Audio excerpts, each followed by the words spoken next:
কোনোভাবেই কিন্তু ওভারঅল সাফল্য একজনকে দিয়ে, একজনকে মাস্টার মাইন্ড হিসেবে উল্লেখ করে দেশ এবং সর্বোপরি লাস্টে জাতিসংঘের মতো বিশ্বমঞ্চে একজনকে এভাবে উপস্থাপন করে দেওয়াটা আমার মনে হয়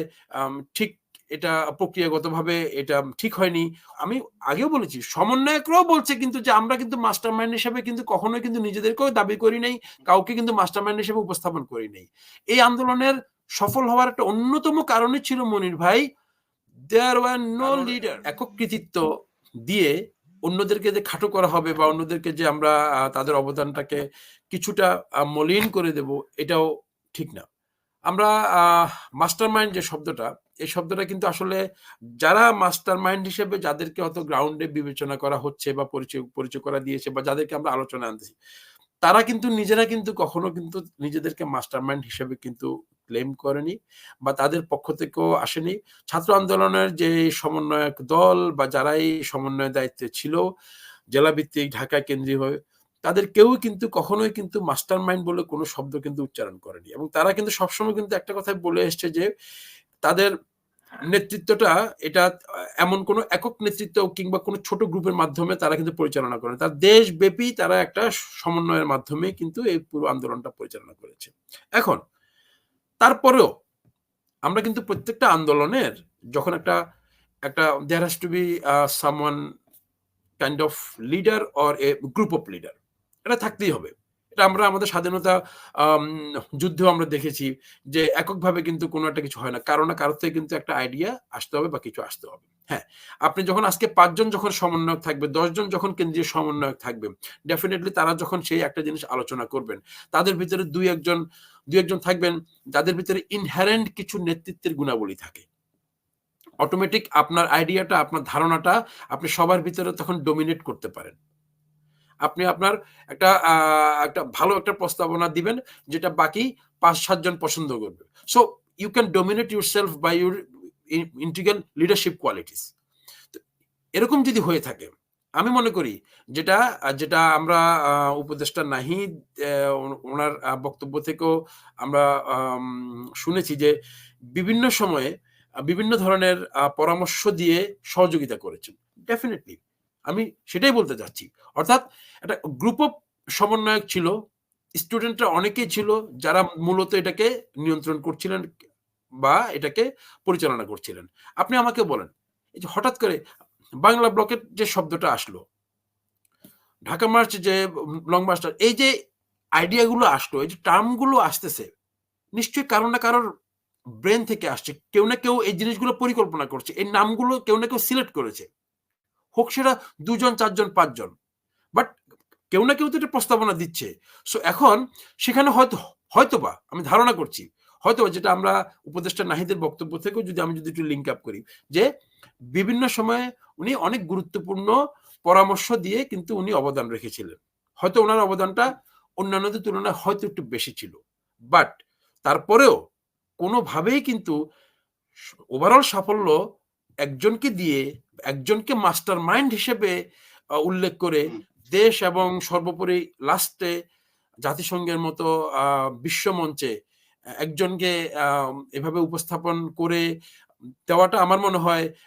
ঠিক এটা প্রক্রিয়াগতভাবে এটা ঠিক হয়নি। হয়তোবা বলা উচিত ছিল যে আমাদের যারা এই মূল ছাত্র আন্দোলনের যারা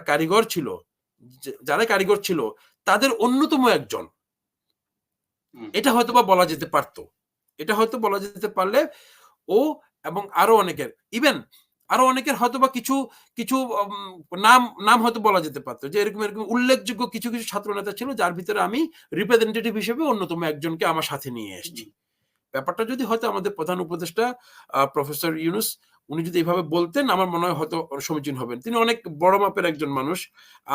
আমি জাস্ট আমার একটা অভিব্যক্তি হিসেবে বলছি, উনি যে আমার এরকম ভাবে যে করতেই হবে এমন কোনো কিছু না, এর থেকে অনেক বেটার আইডিয়া হয়তো বা আমার অন্য আলোচকদেরও তো থাকতে পারে, বাট আমার থেকে মনে হচ্ছে যে এইভাবে হয়তো উপস্থাপন করা যেত যে আমি একজন সাথে করে একজন সমন্বয়কে নিয়ে এসেছি, যিনি হচ্ছেন এই কারিগরদের অন্যতম একজন, আমি সাথে করে নিয়ে এসেছি, এভাবে হয়তো উপস্থাপন করা যেত। তাহলে অন্যান্যদেরকেও কিন্তু আসলে একটু মূল্যায়নের জায়গাটা আমি স্কোপটা রেখে দিতে পারতাম। তবে এখানে একটা এখন একটা জরুরি বিষয় হচ্ছে যে আমরা দেখছি যে সাম্প্রতিক সময়ে বাংলাদেশ ছাত্র শিবিরের যে, আমি এটাকে যদি বলি আন্ডার কাভার রাজনীতি, অর্থাৎ তারা তাদের পরিস্থিতিকে বিবেচনা করে, অর্থাৎ পরিস্থিতি অনুযায়ী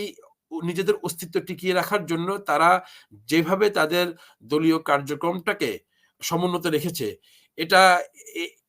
ওই ওই কারণে এখন যে এই যে মাস্টার মাইন্ড শব্দটা যে এখন চলে আসছে, এটাকে আমার মনে হয় সবাই আলোচনা না করলো, বিশেষ করে যাদের এটা থেকে কোনোটা ফায়দা নেওয়ার সুযোগ থাকতে পারে, কিংবা সমন্বয়কদের ভিতরে একটা দ্বিধা বিভক্তি তৈরি করার একটা সুযোগ তৈরি করতে পারে, সমন্বয়কদের এই সাফল্যটাকে কিছুটা হলো একটা সন্দিহান করে দিতে পারে, নিজেদের ভিতরে একটা সমন্বয়কদের ভিতরে একটা অসমন্বয় তৈরি করে দিতে পারে, এই ধরনের উদ্দেশ্য যাদের আছে তারা আমার মনে হয় এই বিষয়টাকে নিয়ে খুব বেশি ক্র্যাক্স, ভুল হতেই পারে মানুষের। প্রফেসর ডক্টর ইউনূসও কিন্তু ভুলের ঊর্ধ্বে না, তিনি কিন্তু ভুল করতে পারেন, প্রাসঙ্গিক ক্রমে কথা হয়তো বলে ফেলতে পারেন, এটা কোনো প্রেসক্রিপ্টেড কোনো স্ক্রিপ্ট, লিখিত কোনো স্ক্রিপ্ট ছিল না, ইট ওয়াজ জাস্ট ইমপ্রম্পচু, উনি একটা স্টেটমেন্ট ডেলিভার করছিলেন, সেখানে কিন্তু ভুল বশত হতে পারে, কিংবা এটা জাস্ট এটা বলার জন্য বলা হতে পারে, আমি ডেফিনেটলি। সো বাট এটাকে পুঁজি করে আমার মনে হয় আমরা যদি এটাকে যদি আলোচনা করি, ইভেন আমি আগেও বলেছি সমন্বয়করাও বলছে কিন্তু যে আমরা কিন্তু মাস্টার মাইন্ড হিসেবে কিন্তু কখনোই কিন্তু নিজেদেরকেও দাবি করি নাই, কাউকে কিন্তু মাস্টার মাইন্ড হিসেবে উপস্থাপন করি নাই। এই আন্দোলনের সফল হওয়ার একটা অন্যতম কারণই ছিল মনির ভাই, দেয়ার ওয়ার নো লিডার, কোন লিডার ছিল না আপাত দৃষ্টিতে, এটাই ছিল আন্দোলনের মূল কারণ ছিল লিডার ছিল, কিন্তু আপাত দৃষ্টিতে বাহ্যিকভাবে কোনো লিডার ছিল না, কে পরিচালনা করতেছে, কোত্থেকে আদেশ আসতেছে, কোত্থেকে প্ল্যান আসতেছে,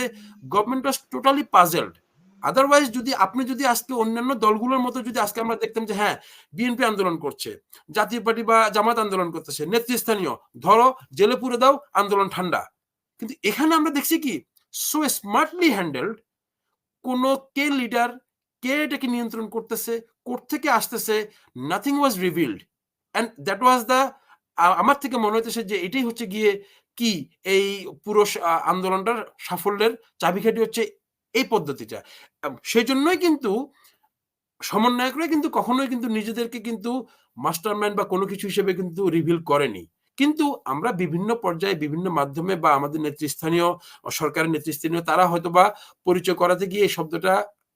উচ্চারণ করছেন, বাট আমার মনে হয় এটা অনেকটা ভালোবেসে, আমরা উপদেষ্টা নাহিদের বক্তব্য থেকে শুনেছি ওরা ভালোবেসে ওনারা এই শব্দটা উচ্চারণ করছেন, কিংবা খুব ক্যাজুয়ালি বলতেছেন, কিন্তু এটাকে ইউজ করে কিন্তু সত্যিকার অর্থে অনেক বেশি এটাকে নিয়ে কথাবার্তা বলে আমার মনে হয় সমন্বয়কদের ভিতরে একটা অসমন্বয় তৈরি করার জন্য, কিংবা ছাত্র আন্দোলনের এই বিষয়টাকে সাকসেসটার মধ্যে আবার একটা সন্দিহান, নিজেদের দেশ আরো সামনে যে অনেক কাজ আছে, আমি সবসময় বলে আসছি মনির ভাই, এটা কিন্তু আমাদের চূড়ান্ত বিজয় না, এটা কিন্তু আমাদের চূড়ান্ত বিজয়ের একটা ধাপ মাত্র আমরা পেরোলাম, আমাদের কিন্তু আরো অনেকগুলো ধাপ পেরোতে হবে। আমি মাত্র সিঁড়ি বাওয়া শুরু করেছি, আমি কিন্তু এখনো কিন্তু আমার ডেস্টিনেশনে পৌঁছাইনি, অনেকগুলো সিঁড়ি এখনো বাকি আছে, আমার অনেক রিফর্ম করতে হবে, দেন আমাকে ইলেকশন করে একটা নির্বাচিত গভর্নমেন্টের হাতে যেতে হবে। সো আমার এই রিফর্মগুলোর জন্য আমার অনেকগুলো ধাপ পার হওয়ার জন্য আমার অনেক সময় বাকি, এই সময়টাতেই আমার মনে হয় এই জিনিসটাকে ইউজ করে এমন কোনো কেউ যাদের হয়তো বা উদ্দেশ্য কিছু একটা ফায়দা লুটার, আমার মনে হয় একটা অস্থিতিশীল পরিবেশ তৈরি করার জন্য তৃতীয় কোনো একটা পক্ষ, বা আমরা যেটাকে বলি যে রাজনীতির ভাষায় সবসময় আমরা শুনে আসছি ঘোলা পানিতে মাছ শিকার করা, কিংবা পরিস্থিতি অর্থাৎ গোপনে গোপনে তারা হয়তো বা এই জিনিসটাকে ব্যবহার করে আমার মনে হয় ছাত্র আন্দোলনের যে এই সাকসেসটাকে আমার মনে হয় কিছুটা সন্দিহান করার জন্য, কিংবা নিজেদের মধ্যে একটা সন্দেহের তীর ঢুকে দেওয়ার জন্য আমার মনে হয় এই এই প্রচেষ্টা। এছাড়া আমার মনে হয় মাস্টার মাইন্ড বলে আমি যদি এক বাক্যে বলি, there was maybe someone mastermind but there was no mastermind as per their statement, যারা পরিচালনা করেছেন তাদের স্টেটমেন্ট অনুযায়ী there was no mastermind, তাহলে আমি কেন বলছি যে মাস্টারমাইন্ড আছে? আমি তো বলতেই পারি অনেক কিছু, বাট তাই বলে এটা তো স্টেটমেন্ট হতে পারে না। সো আমার মনে হয় এটা ঠিক আমি উপদেষ্টার বক্তব্যের সাথেই যদি সুর মিলায় বলি, যেটা হয়তো বা উনি নিজের আবেগ থেকে, নিজের ভালোবাসা থেকে সন্তান সমতুল্য একজনকে এই বিশ্ব পরিমণ্ডলে পরিচয় করে দেওয়ার সময় খুব মানে আনন্দ এবং উচ্ছ্বাসের সাথে উনি হয়তো এভাবে ব্যাপারটাকে ইয়ে করেছেন, বাট আমার মনে হয় ওয়ান অফ দ্য কি মাস্টারমাইন্ড বা one of the big planner, one of the leader, আমার সাথে আমি নিয়ে এসেছি just as a representative of the whole student community. আমার মনে হয় এভাবে বললে হয়তোবা আজকে হয়তো এই জি। বিতর্কটা উঠতো না।